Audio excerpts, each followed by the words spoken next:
இந்த எசேக்கியா ராஜா என்ன வியாதியாக இருந்தார் அப்படின்னு சொல்லிட்டு நம்ம வேதாகம் முதல்ல வாசிக்க முடியாது. ஆனால் வேத ஆராய்ச்சியாளர்கள் சொல்கிறாங்க அவருக்கு வந்திருந்த வியாதி பிளவை நோய், அதாவது ராஜ பிளவை அப்படின்னு சொல்லப்படுது.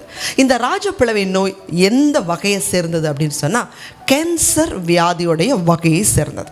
இந்த வகையை சேர்ந்த வியாதி உடல் முழுவதும் பரவுனதுனால ஆண்டவர் சொன்னார் ஏசாயா தீர்க்கதரிசி மூலமாக, உன் வீட்டு காரியத்தை ஒழுங்குபடுத்திடுறேன், உனக்கு அப்புறம் அரசாட்சிக்கு யார் வரணும், சொத்துக்கள் யார் யாருக்கு எந்தெந்த பிள்ளைகளுக்கு எவ்வளவு சேரணும், எந்தெந்த காரியத்தை யார் யார் பார்க்கணும் அப்படிங்கிற உன் வீட்டு காரியத்தை ஒழுங்குபடுத்தி நீ பிழைக்க மாட்ட. ஆனால் இதை சொல்லிட்டு ஏசாயா தீர்க்கதரிசி போகிறாரு, அரண்மனையுடைய வாசல் முற்றத்தை தாண்டலை.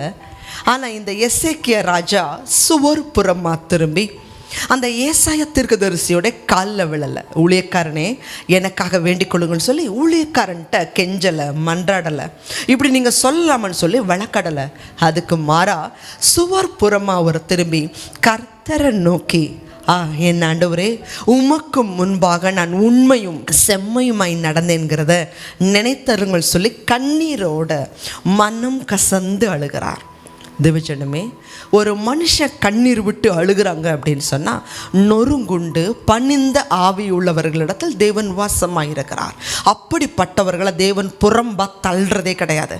அவருடைய கண்ணீர், வியாகுலம், மனக்கசப்பு எல்லாத்தையும் பார்த்த ஆண்டவர் மறுபடியும் அந்த ஏசாயா தீர்க்கதரிசிட்ட சொல்கிறாரு, போ எசேக்கியா ராஜாட்ட போய் பாரு, அந்த மனுஷன் என்னை நோக்கி கூப்பிடுகிறான், அவனுடைய ஆயுசு நாட்களோட நான் 15 வருஷத்தை கொட்டுவேன்.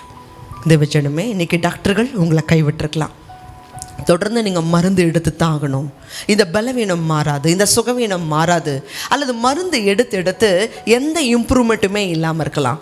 ஆனால் ஆண்டவர் சொல்கிறாரு, என்னாலே உன்னுடைய ஆயுசு நாட்கள் பெருகும். நம்ம ஆயுசு நாட்கள் பெருகணும்னா கர்த்தரை பிடிச்சிக்கணும். ஆண்டவருடைய வார்த்தையின்படி நடக்கும்போது நம்மளுடைய ஆயுசு நாட்களை கர்த்தர் பெருக செய்வார்.